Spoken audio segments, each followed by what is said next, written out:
한 나라의 지도자가 말이죠, 누구를 향해서 미소 짓느냐, 그것이 그 나라의 미래를 결정합니다. 이승만은 미국을 향해서 자유를 구했습니다. 박정희는 산업화로 서구 문명과 손을 잡았습니다. 그리고 지금 이재명은 중국을 향해서 손을 내밀고 있습니다. 이것은 단순한 외교가 아니에요. 대한민국의 정체성에 대한 도전이다, 그렇게 말씀을 드리겠습니다.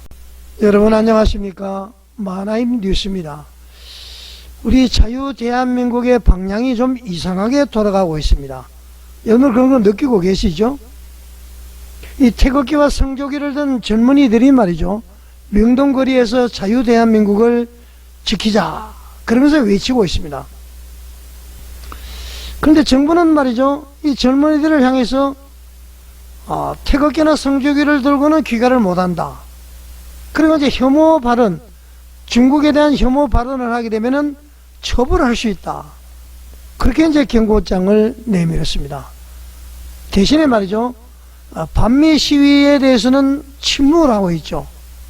이재명 대통령은 반중하는 그런 젊은이들을 향해서 깽판 친다, 근데 집회가 아니라 깽판 치는 것이다, 그렇게 이야기했습니다. 자, 이 대통령으로서 깽판이라는 말, 이게 사용할 수 있는 언어가 맞습니까, 여러분? 자, 그리고 말이죠, 이재명 대통령은 도대체 중국으로부터 어떤 은혜를 입었길래 반미 시위에 대해서는 입을 닫고 반중 시위에 대해서는 이렇게 발끈하고 있을까요? 자, 여러분 세계적으로 말이죠, 지금 국가 권력에 대해 대항하는 젊은이들이 많습니다. 대표적으로 여러분 네팔 아시죠? 그 다음에 지금 인도네시아에서도 지금 이런 일이 일어나고 있습니다. 필리핀, 동티모르, 페루, 칠레까지 말이죠, 모로코까지 지금 반국가 시위가 일어나고 있습니다.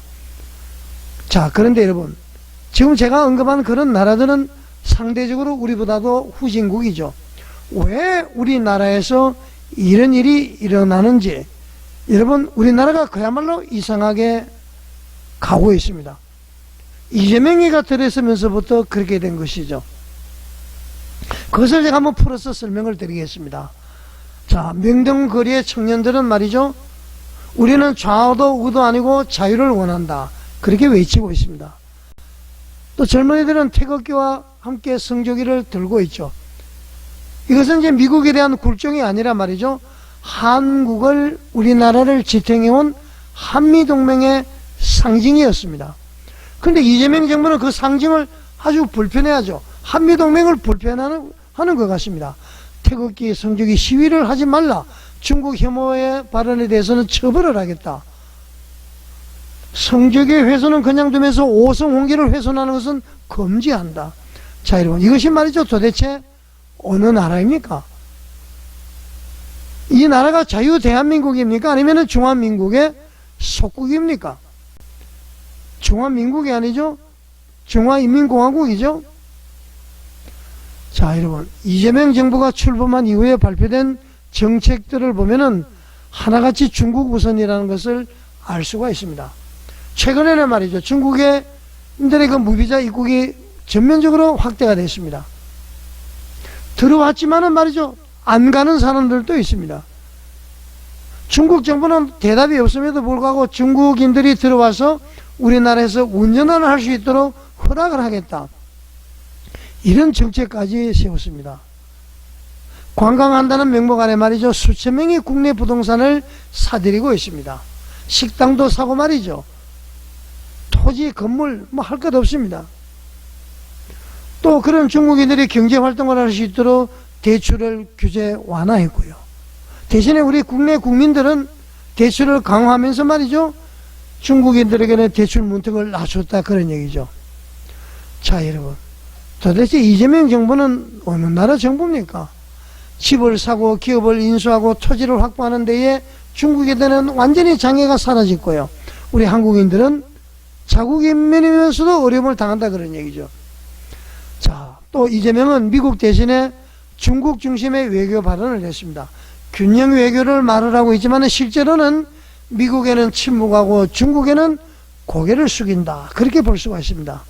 심지어 말이죠, 미국의 반도체 수출 규제에 대해서 중국 입장을 옹호를 했습니다.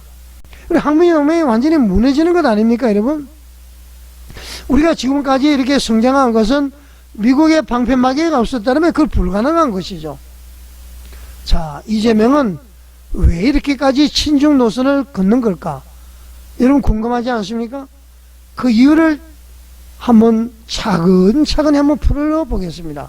첫 번째로 말이죠. 이재명은 중국에 대한 이념적으로 동조를 한다 볼 수 있겠습니다. 이재명은 과거부터 말이죠. 반미 자주를 외쳤고요. 평화 경제를 외쳤고 균형 외교를 주장을 했습니다. 자, 이 말은 얼핏 보면 중립처럼 들리지만은 실제로는 중국이 주도하는 아시아 질서에 편입되겠다.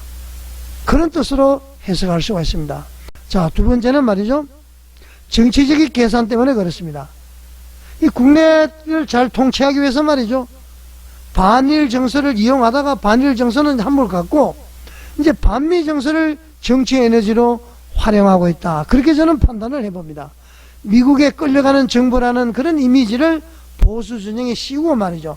민족 자주를 내세워서 진보층을 결집시키려는 그런 전략을 짜고 있지 않나 그런 생각을 해봅니다. 세 번째로는 말이죠. 바로 외부에 의존을 하거나 아니면은 외부에 대해서 보완을 하는 그런 정책이다. 이 부분은 사실 엄청나게 민감하지만은 제가 말씀을 드리겠습니다. 이재명은 말이죠. 중국으로부터 정치적으로 경제적으로 혹은 외교적으로 도움을 받은 것이 아니냐.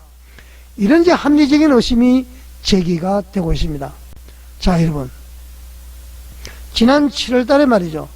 미국의 보수 언론 중에서 뉴스맥스라는 신문이 있습니다. 지난 7월 2일자 기사에서 뉴스맥스는 이렇게 전했습니다.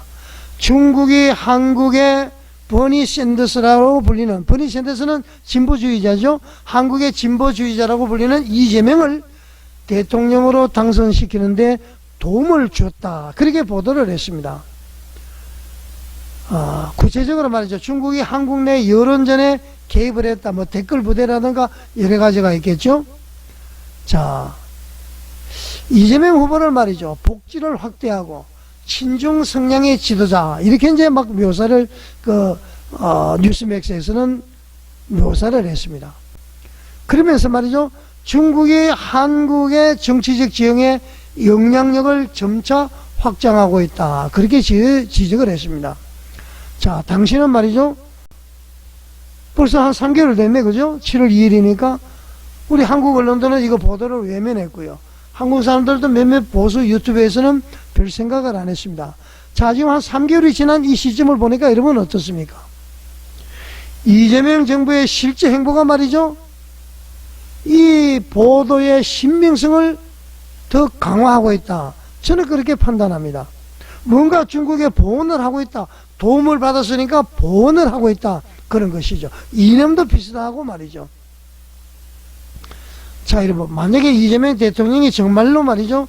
중국과 아무런 이해관계가 없다면은 지금이라도 행동으로 보여줘야 되는데요. 어느 누군가 지금 이해관계가 없다고 보겠습니까? 그럼 한번 제가 말씀을 드리겠습니다. 첫째, 중국인의 무비자 입국을 전면 재검토해야 됩니다. 두 번째로 말이죠. 중국인들에 대한 대출 완화 정책을 즉각 철회를 해야 될 것입니다. 우리 한국민을, 우리 자국민을 더 보호해야 되죠.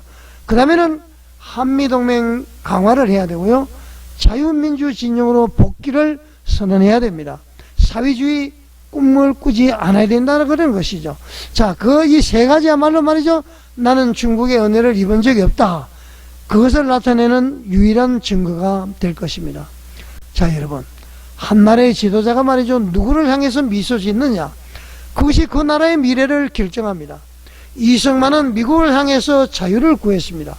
박정희는 산업화로 서구 문명과 손을 잡았습니다. 그리고 지금 이재명은 중국을 향해서 손을 내밀고 있습니다. 이것은 단순한 외교가 아니에요. 대한민국의 정체성에 대한 도전이다. 그렇게 말씀을 드리겠습니다.